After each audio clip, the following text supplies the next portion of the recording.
Welcome to Wrestle Line. This is Ken Shamrock, the world's most dangerous man.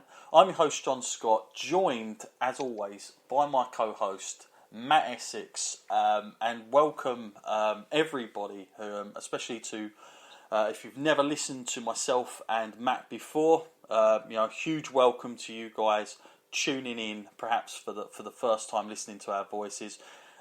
Just to give you a very, very brief background on myself and Matt, we have done wrestling podcasts before, which was under the banner of the Wrestling Skull podcast. You're more than welcome to go back on some of those. We've done some retrospective series. We've done some listing series under the banner of Magnificent Sevens, and we also done a whole King of the Ring retrospective series, along with a few interviews in there as well with the likes of Diana Hart, Daniel Puder, Sheldon Goldberg, RJ Singh, Rhea O'Reilly, and a few others on top of that as well. So feel free to go back on that. But this is why we're here, episode 1, Ken Shamrock, world's most dangerous man. And we're going to be he's first up on our list, and I thought I'd start with Ken Shamrock just because he's somebody, Matt, who hasn't really been overly exposed on WWE. He's not really included in much of the stuff. I've never seen WWE call him back to do any interviews for any other DVDs, stuff like that. Like, he seems like they've kind of washed their hands of Ken Shamrock in a lot of ways, which is odd. But why that is, maybe we'll find out along this timeline. Maybe there's a few things I've not seen, and certainly we're bound to see a few things like that. But obviously everybody, I think, that watched the Attitude Era would definitely be familiar with Ken Shamrock. He was quite a big part in all of that. But he kind of started a little bit before the Attitude Era kind of kicked off. And Matt, I think it's fair to say, you said this on the preview, that he was kind of a slight prototype to what WWF back then, I guess, were kind of perhaps looking for, in the long run. But this seemed to me at the time, Matt, like when Ken Shamrock first was being mentioned, this seemed to me like, looking back on it at least, because at the time, I was probably watching this as probably you were, as more of a fan. So I probably, hadn't really heard of Ken Shamrock too much until they started mentioning the Ultimate Fighting Championships, and I'd seen him on various DVDs of that. But it seemed to me, Matt, like he was kind of the guinea pig for this kind of thing. What is your earliest memory of Ken Shamrock, and do you know, like, I'm talking, before WWF, had you ever heard of Ken Shamrock? Before the WWF, no, I hadn't heard of him. Right. But I tell you what it did make me do. Once I had seen him in WWF, and I heard that, he was supposedly the world's most dangerous man, and just how, decent he was supposed to be within the UFC, octagon, it did make me go down to my local video shop and and rent out a few UFC VHS tapes. Wow. And back then they were in kind of the tournament style. And of course it's nothing like it is today, but I was quite interested to see it. And then when I was watching it, I was thinking, actually this guy, he can dish out some punishment. Yep. And compared to what I was seeing him do in the WWF ring, he was very quite capable, and I was like, whoa. And I mean, I'm not saying he wasn't good as a wrestler, because I'm far from it. He was very talented, and as we've been doing this, looking back at him and rewatching some of his matches, I'd say he's got what it takes just to step back into any ring today. If he was in his prime today, he would fit straight in, naturally. But in that UFC ring, cool, man, I hadn't seen anything like that at that time. But admittedly, I was quite young though. Sure. Okay. Well, what we'll probably do when we cover anybody, we'll probably be giving this on most of the talent that we cover. We're going to give a little background, but I can't go into it long form, because boy, Ken Shamrock had a massive MMA career before he got to, the WWF. But it's worth pointing out, Matt, that WWF was not Ken Shamrock's first pro wrestling promotion. He'd done wrestling before that. But let's just go back into finding a little bit out about Ken Shamrock before we start getting on to why we're all here. Of course, he was born Kenneth Wayne Shamrock, and he was born in February 11th, 1964. And of course, he's mainly known, even on a Wikipedia page, as the American mixed martial artist, Ultimate Fighting Championship.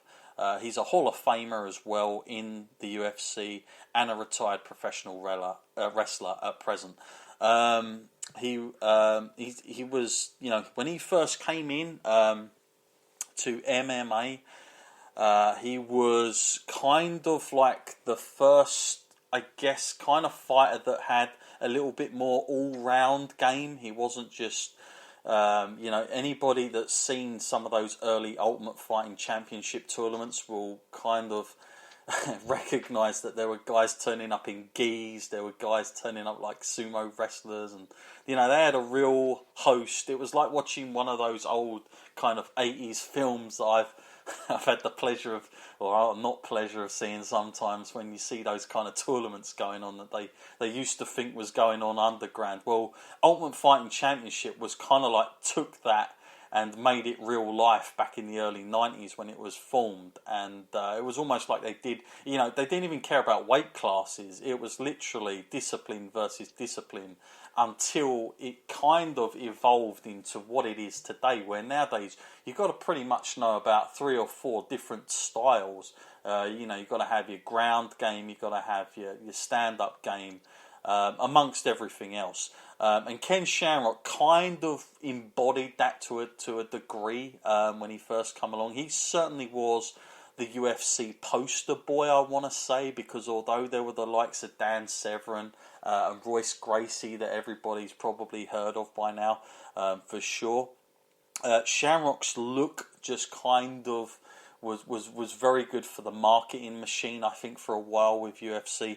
But to go back into Shamrock, even before he got to UFC, he was actually in Pancrase.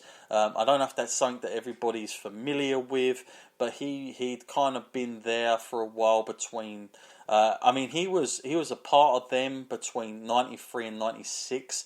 Whilst he was still doing the Ultimate Fighting Championships. And what you got to remember there, folks, is that Ultimate Fighting Championship, like the UFC, is not what it is today. Back then, they probably had about 2 or 3 maximum a year kind of like shows. I think at first, in fact, it started as like one show all on its own. And of course it was like a tournament kind of style. Ken Shamrock was the first guy that won that, and then a year later he would then take on the guy that won that year's tournament in kind of like a super fight. And he was the guy that won both titles because he beat, he had the original title, and then he beat the kind of current playoff, if you will, tournament winner as well that same night.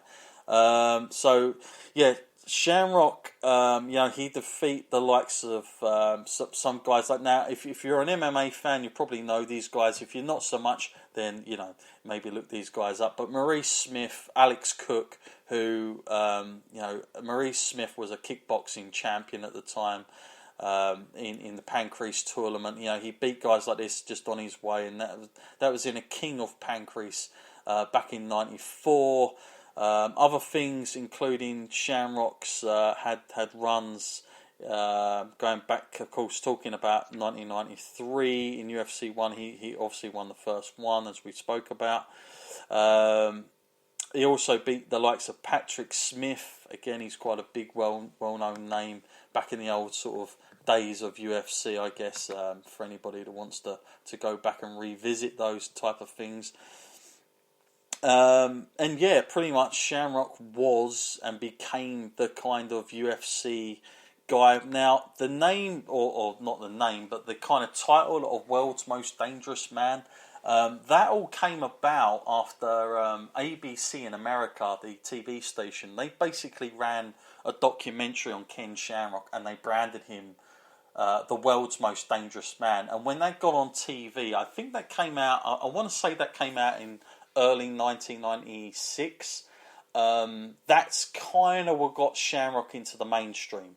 Like he would have been known throughout kind of, MMA, but he wasn't kind of a huge name until this ABC program come out. And it was like, I guess, Matt, back then, Ultimate Fighting Championship was looked upon, kind of frowned upon in some ways. It didn't have a very good reputation. It was seen as a kind of, blood sport, anything goes. I don't think too many states were allowing it to be put on. Like it had, you definitely wouldn't have seen this in some of like the places like New York and God knows what else. Because literally, it's only just been overturned last year to have UFC and MMA fights in New York. So you can imagine what it was like back then, Matt. And obviously the reputation wasn't grand for it.